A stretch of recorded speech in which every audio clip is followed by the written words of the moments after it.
오는 주일이 종교개혁 기념주일 499주년이 되는 해입니다. 그러니까 내년이 되면 500주년이 되죠.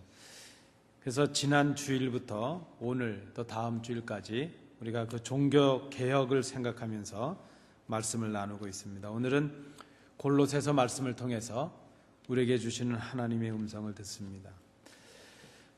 보통 우리가 아름다운 교회, 어떤 우리가 꿈꾸는 교회의 원형으로 우리는 보통 초대교회를 생각을 합니다. 오순절의 성령 강림의 역사를 통해서 새로운 교회가 태동되게 되었습니다. 그 오순절 성령 강림의 역사를 경험했던 그 교회는 전혀 새로운 교회가 될 수 있었습니다. 그 변화의 첫 모습이 무엇이었는가 하면 사도행전 2장 42절 말씀에 보면 이런 말씀이 기록되고 있습니다. 그들이 사도의 가르침을 받아 서로 교제하고 떡을 떼며 오로지 기도하기를 힘쓰니라 하는 말씀이 나옵니다. 교회가 새로워졌는데 그 교회의 새로워짐의 그 변화의 중심에 사도들의 가르침이 있었다 하는 것이죠. 그러면 그 교회를 새롭게 했던 그 놀라운 변화를 일으켰던 사도들의 그 가르친 것, 그 내용이 무엇인가 하는 것이 사도행전 5장 42절에 나타납니다. 사도들이 온갖 박해와 그 능력과 그 모든 고난을 무릅쓰고 성도들에게 교회에 전한 또 가르친 것, 그것을 한마디로 사도행전 5장 42절은 이렇게 요약하고 있습니다.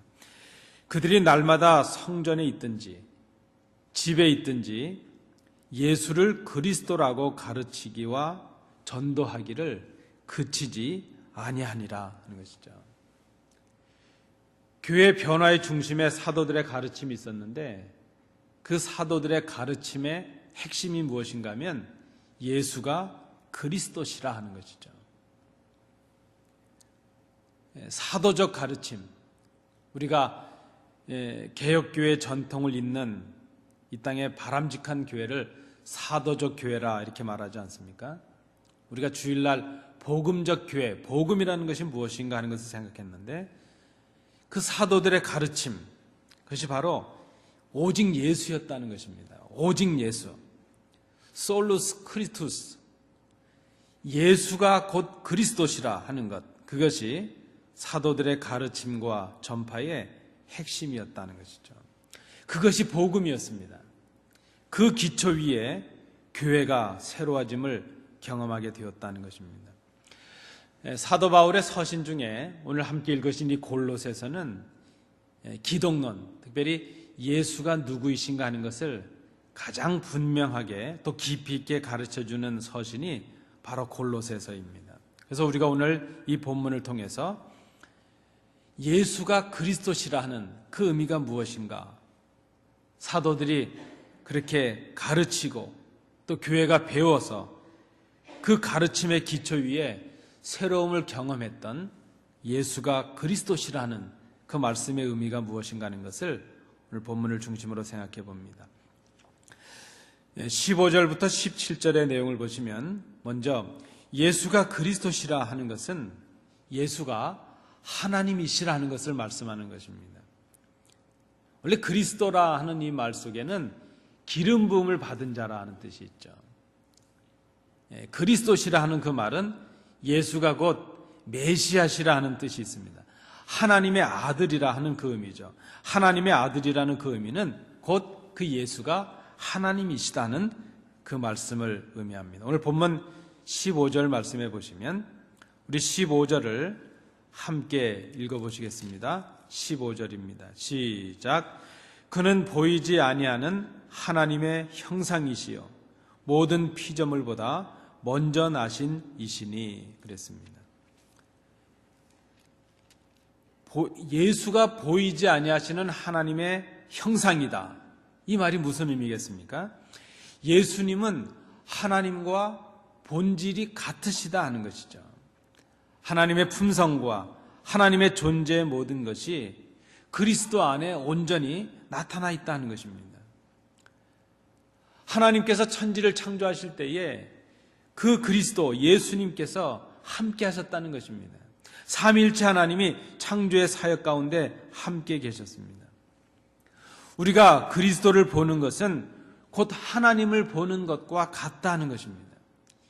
예수 그리스도 안에 하나님이 온전히 계시되어 계신다 하는 것이죠. 예수님을 보고 싶습니다. 빌립이라는 제자가 주님께 요청을 했습니다. 그때 주님께서 이렇게 말씀하십니다. 빌립아, 내가 이렇게 오래 너희와 함께 있으되 너희가 나를 알지 못하느냐? 나를 본 자는 아버지를 보았거늘 어찌하여 아버지를 보이라 하느냐? 내가 아버지 안에 거하고 아버지께서 내 안에 계신 것을 내가 믿지 아니하느냐 말씀합니다. 우리가 예수 그리스도를 통해서 보이지 않는 하나님을 볼 수 있다는 것, 그것이 무슨 의미입니까?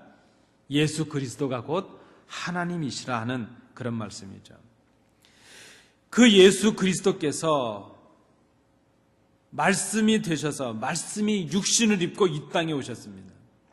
예수가 그리스도시라는 그 말씀, 그 의미가 무엇인가 하면 육신을 입고 이 땅에 오신 예수가 바로 우리 온 인류를 죄에서 구원하실 메시아시요 하나님의 아들이시라는 그런 말씀입니다. 아담을 창조하신 하나님께서 이제 그리스도를 통해서 죄로 죽은 우리를 새로운 피조물로 창조하신다는 것입니다. 우리의 죄를 사하시고 구원하시는 사역, 그것이 바로 하나님의 아들이신 하나님이신 그리스도께서 우리와 함께 하심으로 우리에게 주시는 구원의 사역이라 하는 것입니다. 십자가에서 우리의 죄를 위하여 죽으신 예수가, 죽으신 지 사흘 만에 다시 살아나신 그 예수가, 그분이 바로 우리의 그리스도, 우리의 메시아, 우리의 하나님이시라는 그런 의미가 있습니다. 그래서 예수가 그리스도시라 하는 그 말 속에는 예수가 하나님의 아들이요, 예수가 메시아요, 예수가 곧 하나님이시라는 것을 의미하는 말씀이라 말할 수 있습니다. 두 번째로 18절 말씀해 보시면 예수가 그리스도시라 하는 이 말씀은 예수가 교회의 머리가 되신다는 것을 말씀하는 것입니다. 여러분, 우리 18절 말씀도 함께 읽어보시겠습니다. 시작. 그는 몸인 교회의 머리시라. 그가 근본이시요 죽은 자들 가운데서 먼저 나신 이시니 이는 친히 만물의 으뜸이 되려 하심이요 그랬습니다. 예수가 그리스도이시다. 이것은 예수님이, 바로 예수 그리스도가 교회의 머리가 되신다 하는 것입니다. 여러분이 예수 그리스도께서 교회의 머리가 되신다는 이 말 속에는 몇 가지 의미가 있습니다. 우리가 좀 해석을 해본다면, 첫 번째로 머리라는 의미는 그 그리스도가 우리의 왕이시라는 의미가 있습니다. 주인이시라는 의미죠. 주님이시라는 의미입니다. 원래 말씀드린 대로 그리스도라는 의미는 기름 부음을 받은 자라는 뜻인데, 구약에 나타나는 기름 부음을 받을 수 있는 직은 세 종류의 직이 있었죠. 왕이 기름 부음을 받습니다. 그리고 제사장이 기름 부음을 받죠. 그리고 선지자들이 기름 부음을 받습니다. 예수가 그리스도이십니다. 이 의미의 첫 번째는 예수가 바로 우리의 왕이시라는 것이죠. 예수 그리스도께서 우리의 왕이 되신다. 우리의 절대적인 주권자가 되신다는 것입니다. 그러면 우리가 예수 그리스도를 향해서 우리의 왕이시요 이렇게 고백한다면, 그렇게 고백하는 사람들은 그 앞에서 어떤 모습을 가져야 될 것인가? 바로 예수 그리스도를 왕으로 모신 신하가 되고 종이 되어서 그분께 순종해야 된다는 것입니다. 또 다른 의미로 그리스도가 교회 머리시라 하는 그 말씀 속에는 우리가, 교회된 우리가 그리스도와 생명을 공유하는 존재들이 되었다는 그런 의미가 있습니다. 여러분, 몸과 머리가 떨어질 수 있나요? 아니, 몸과 머리가 떨어졌다면 이미 그는 이 세상 사람이 아닌 것이죠. 그 예전에 보면 그 죄인들을 처형하는 방법 중에 참수형이 있지 않습니까? 참수라는 것은 칼로 목을 치는 거잖아요. 머리가 몸에 같이 붙어 있어야 생명이 있는 거 아니겠습니까? 그리스도께서 우리의 머리시라 하는 이 말 속에는 몸된 교회, 그리스도를 머리로 모시는 이 교회는 머리된 그리스도와 떨어질 수 없는 그런 관계에 있다는 것입니다. 여러분 저를 한번 따라해 주십시오. 붙어 있어야 생명이 있다. 예, 교회는 머리 대신 그리스도께 붙어 있을 때 생명이 있다는 것입니다. 그리스도께 붙어 있는 성도가 그리스도의 생명을 힘입을 수가 있습니다. 요한복음 15장 5절 말씀에 나는 포도나무요 너희는 가지라. 그가 내 안에 내가 그 안에 거하면 사람이 열매를 많이 맺나니 나를 떠나서는 너희가 아무것도 할 수 없음이라 그랬습니다. 여러분, 그리스도께서 우리의 머리가 되신다는 것은 우리가 그리스도께 붙어 있어야 살 수 있다는 것입니다. 그래야 생명의 길이 있다는 것입니다. 그리스도께 붙어 있는 것, 그것은 그리스도의 사랑 안에 거하는 것이요. 그리스도께 붙어 있는 것, 그것은 그리스도의 말씀 안에 거하는 것이요. 그리스도께 붙어 있는 것, 그것은 그의 말씀에 전적으로 순종하는 삶을 살아가는 것, 그것이 바로 그리스도 안에 거하는 것, 그리스도께 붙어 있는 것, 이렇게 말할 수 있습니다. 세 번째로, 그리스도께서 우리의 머리가 되신다 하는 또 다른 의미가 무엇입니까? 예수가 그리스도이십니다 하는 이 말씀 속에는, 예수가 우리의 머리십니다 하는 그 말씀 속에는 우리의 생각, 우리의 삶, 우리의 행동의 근본이 되신다 하는 것입니다. 여러분, 우리의 몸을 조종하는 것이 머리입니다. 머리의 판단과 결정에 따라서 몸이 움직여지는 것입니다. 예수 그리스도께서 우리의 머리가 되신다 하는 그 말 속에는 예수 그리스도께서 우리의 중심이 되신다는 것입니다. 예수 그리스도께서 우리의 근본이 되신다는 것입니다. 예수는 바로 우리가 따라가야 될, 우리가 본받아야 될 길이 되시고 참 본이 되신다는 것입니다. 예수는 죽은 자 가운데서 다시 부활하셔서 잠자는 자들의 첫 열매가 되셨습니다. 첫 열매가 되셨다는 그 의미가 무엇입니까? 우리가 따라가야 될 본이 되셨다 하는 그런 의미가 있습니다. 여러분, 우리가 누구를 본받고 살아가느냐 하는 게 참 중요합니다. 우리 믿는 자는 그리스도를 따라가는 사람들입니다. 그리스도를 닮아가는 사람들입니다. 우리가 예수님을 본을 삼고 예수님을 중심 삼아서 그렇게 살아가야 될 이유가 무엇인가 하면 바로 그 예수 그리스도께서 우리의 머리가 되시기 때문이라 하는 것입니다.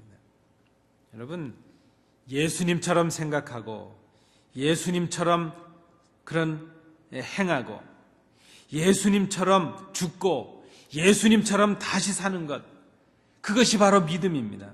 그렇게 살아가는 사람들이 성도라 말할 수 있습니다. 우리가 고백해야 될 것이 바로 이것이죠. 시편 145편 1절 말씀에도 왕이신 나의 하나님이여 내가 주를 높이고 주의 이름을 송축하리이다. 예수 그리스도께서 우리의 머리가 되신다는 것입니다. 그리스도를 닮아가는 사람들, 그리스도를 닮아가는 교회, 그런 교회가 좋은 교회요. 그런 성도들이 좋은 성도라 말할 수 있습니다. 그리스도처럼 살아가는 성도들, 그리스도처럼 생각하는 그런 사람들이 있어야죠. 여러분, 우리 삶의 중심에 지금 내 마음의 가장 깊은 곳에 누가 있는가 하는 것을 우리가 잘 생각해야 될 것입니다. 우리가 어떤 사람들의 본을 보느냐 하는 게 참 중요하죠. 제가 오늘 오후에 말씀을 마치고 잠깐 이제 사택에 들어가서 쉬다가 한국의 무슨 프로그램을 잠깐 좀 하나 봤습니다. 아마 최근에 새로 시작한 것 같은데요. 이렇게 제목을 얘기해도 되는지 모르겠습니다. 이렇게 뭐 제목을 얘기하긴 그런데 그 남의 집에 가서, 알지도 못하는 집에 가서 초인종을 누르고 저녁 안 드셨으면 같이 밥을 좀 먹으면 어떻겠는가, 이걸 청하는 겁니다. 그런데 대부분 거절을 합니다. 아니 요즘 같은데 누가 낯선 사람들이 와가지고 암만 방송하는 유명인이라 할지라도 그저 느닷없이 들어와서 카메라를 들이대고 밥 같이 먹자는데 자기의 살림을 보여줄 사람이 어디 있겠습니까? 그 제가 들어보니까 아마 요번에가 두 번째 했는데 첫 번째는 실패했답니다. 아무도 청해주는 사람이 없어서 그저 쫄딱 굶었다는 것이죠. 그런데 오늘 제가 이렇게 보는데 한 집이 그 젊은 내외가 그들을 불러준 겁니다. 그래서 직장 갔다가 막 왔기 때문에 반찬도 뭐 없는데 그저 사다 놓은 반찬 몇 가지 해서 같이 먹는 겁니다. 근데 그들이 놀라운 고백을 합니다. 그 젊은 분들인데 어떻게 보면 저보다도 젊은 분들인데 몇 년 전에 사업이 쫄딱 망해서 자살 직전까지 갔다는 겁니다. 그냥 죽어야 되겠다 이렇게 생각했다는 겁니다. 그런데 그때 누구에게 도움을 받았는가 하면 인근의 교회 다니는 어떤 성도에게 이웃분에게 도움을 받았다는 겁니다. 그분이 쌀을 갖다 주면 밥을 먹고 그분이 바빠서 못 갖다 주면 굶었다는 겁니다. 어떤 때는 그분이 교회에서 무슨 행사를 했다 그러면서 음식을 많이 싸다 줘서 그걸 두고두고 먹었다는 겁니다. 그래서 그렇게 2년을 버텼답니다. 그리고 이제 열심히 노력해서 사업을 재기를 것이죠. 근데 그 젊은 부인이 이런 얘기를 합니다. 그때 우리 내외가 결심을 한 것이 있다는 겁니다. 어떤 사람이든지 굶는 사람들이 밥 달라 그러면 거절하지 말고 주자. 왜냐하면 우리도 그렇게 여태까지 살아왔기 때문이라는 것이죠. 여러분, 우리가 누구를 본받고 살아가느냐 참 중요합니다. 우리가 예수 그리스도를 본받으면 예수 그리스도처럼 능력 있는 삶을 살아갈 수 있고 예수 그리스도처럼 사랑이 충만한 삶을 살아갈 수 있습니다. 그런 교회, 그런 성도들이 되기를 간절히 소원합니다. 마지막 세 번째입니다. 예수가 그리스도시라 하는 이 말씀 속에는 예수가 우리의 화목 제물이 되셨다는 그런 의미가 있습니다. 우리 20절 말씀을 함께 봉독하시겠습니다. 그의 십자가의 피로 화평을 이루사 만물 곧 땅에 있는 것들이나 하늘에 있는 것들이 그로 말미암아 자기와 화목하게 되기를 기뻐하심이라 그랬습니다. 예수가 그리스도시다. 이 말씀 속에는 예수가 하나님과 우리의 화목을 위해서 제물이 되셔서 희생이 되셔서 죽으셨다는 그런 의미가 있다는 것입니다. 죄인된 우리는 하나님과 화목할 수가 없었습니다. 그러나 그리스도께서 십자가 위에서 우리의 죄를 대신해서 죽으셨다는 것입니다. 그때 그 예수님의 죽으심으로 인해서 우리의 죄가 사해졌습니다. 우리가 담대하게 하나님 보좌 앞에 나갈 수 있는 사람들이 되었습니다. 그때 우리가 하나님과 화목한 사람들이 되었다는 것입니다. 이제 우리는 더 이상 진노의 자녀가 아닙니다. 하나님의 원수가 아니라 하나님의 자녀가 되는 복을 누리게 하셨다는 것입니다. 이것이 어떻게 가능했습니까? 우리의 공로나 우리의 수고가 아니죠. 우리가 뭔가를 선한 일을 해서 이런 일을 얻은 것이 아니었다는 것입니다. 그저 예수 그리스도께서 우리의 죄를 대신해서 죽으신 것, 그 십자가의 죽으심과 다시 사심을 통해서 그 예수 그리스도의 공로를 의지하는 우리들에게, 그것을 믿는 우리들에게 하나님과 화평하게 하시는 은혜를 우리에게 주셨다는 것입니다. 이것이 복음입니다. 이것이 바로 예수가 그리스도시라는 그 의미가 된다는 것입니다.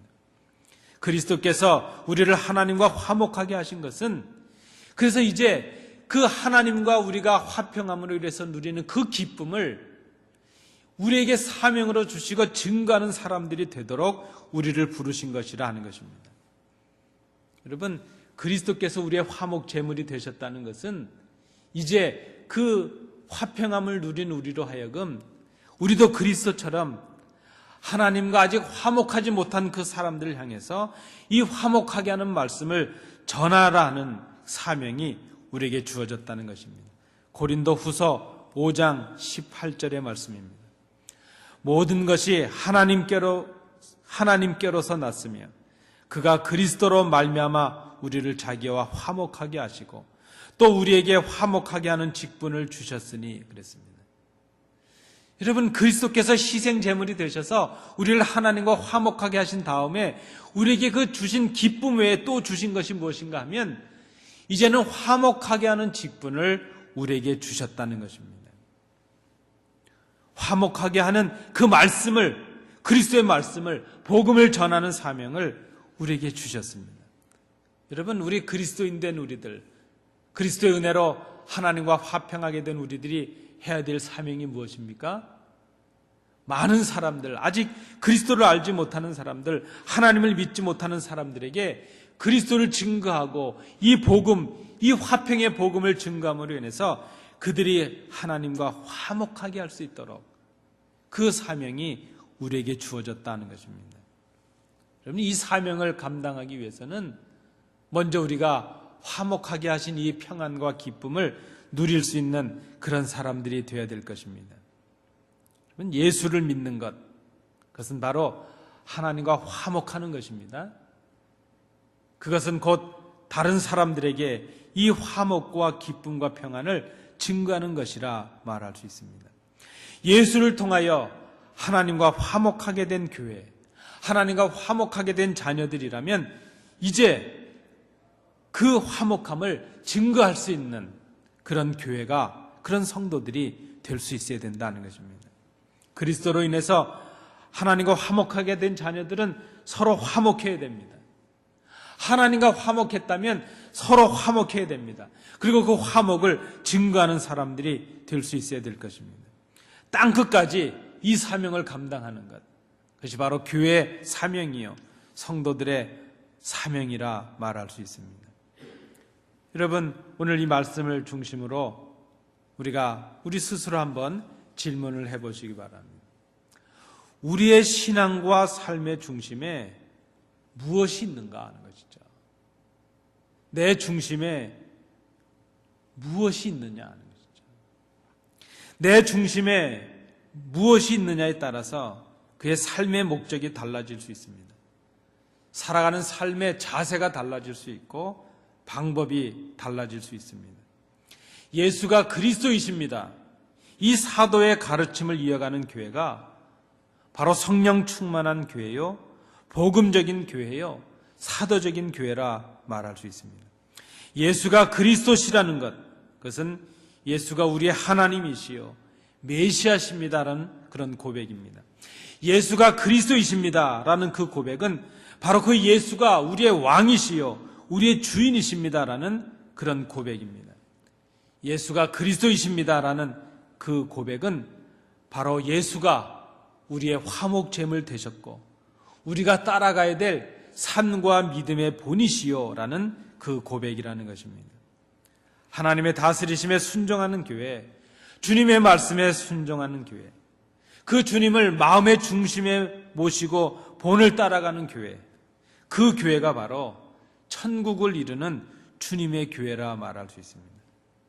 그곳에 진정한 기쁨이 있습니다. 그곳에 진정한 평안이 있습니다. 그것이 진정한 개혁입니다. 여러분, 요즘 교회들을 한번 생각해 보시기 바랍니다. 다 갖춘 것 같은 현대 교회를 살아가고 있습니다. 이 초대교회가 지금처럼 시설이 좋았겠습니까? 뭐 사람이 많았겠습니까? 다 갖춘 것 같은 현대 교회를 살아가고 있는데 이 현대 교회들에게 진정 없는 것이 있는데 그것이 무엇일까? 그것은 이 땅의 교회들이 예수 그리스도를 잃어버려 가고 있다는 것입니다. 그리스도의 말씀을 잃어버려 가고 있다는 것입니다. 그리스도의 사랑을 상실하고 있다는 것입니다. 건물은 있는데 그리스도가 없습니다. 성도들의 중심에 그리스도가 없습니다. 교회 중심에 말씀이 없습니다. 그리스도가 없는 교회는 교회가 아니요, 그리스도가 없는 성도는 성도가 아닙니다. 그리스도의 말씀에 순종하지 않는 교회는 교회가 아니요, 그리스도의 말씀에 순종하지 않는 성도는 성도라고 말할 수가 없습니다. 우리가 종교개혁 499주년을 맞이하면서 그 개혁자들이 목숨을 걸고 외쳤던, 아니 그 사도들이 목숨을 바치고 온갖 핍박과 능력을 무릅쓰고 가르치고 전했던 바로 그 예수가 그리스도시라는 것, 그것을 회복하는 것이, 그것을 가르치고 배우는 교회가 되고 성도들이 되는 것이 바로 진정한 이 시대의 개혁인 것을 우리가 생각해야 될 것입니다. 그 주님으로 인하여 기쁨을 누리고 그 주님을 전하는 교회가 될 수 있기를 간절히 소원합니다. 이것이 진정한 개혁이요, 진정한 변화요, 주님께서 기뻐하시는 일입니다. 이것이 성도의 살 길이요, 예수가 그리스도심을 고백하는 그 교회에 바로 그 살 길이 여기에 있다는 것을 우리가 생각해야 될 것입니다. 오늘 이 주신 말씀을 생각하시면서 우리가 이 시간 합심해서 기도하겠습니다. 하나님, 우리가 예수를 그리스도로 고백하게 하여 주옵소서.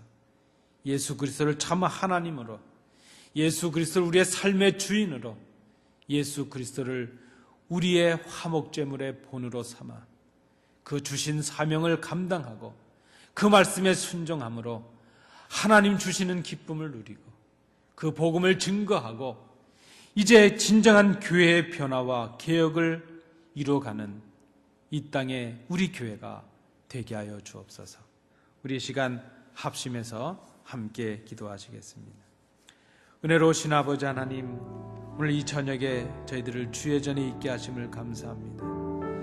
종교개혁 기념주일 499주년을 맞이하면서 복음을 생각합니다. 교회를 생각합니다. 우리 주님을 생각합니다. 솔루스 크리투스, 오직 예수, 예수가 그리스도시라는 그 고백이 사도들이 전했던 가르침이요, 교회가 목숨처럼 지켰던 진리임을 우리가 깨닫습니다.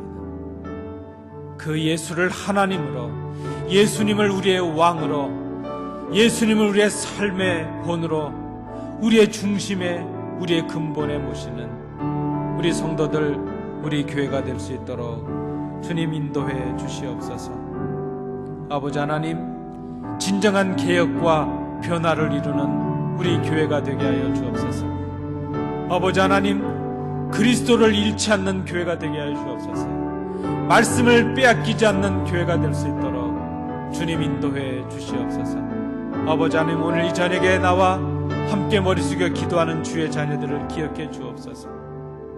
아버지 하나님, 이제 수술을 마치고 회복 중에 있는 여정을 강건케 하여 주옵소서. 이런저런 모양으로 연약한 가운데 있는 성도들, 이제 하나님의 말씀으로 위로하여 주옵시고 그들이 일어서서 주의 말씀 앞에 엎드릴 수 있도록 주님 인도해 주시옵소서. 아버지 하나님, 이제 마치고 돌아가는 시간입니다. 우리의 발걸음을 안전에 가할 수 있도록 주님 도와주시옵소서. 은혜를 감사드리며 예수님 이름으로 기도하옵나이다. 아멘.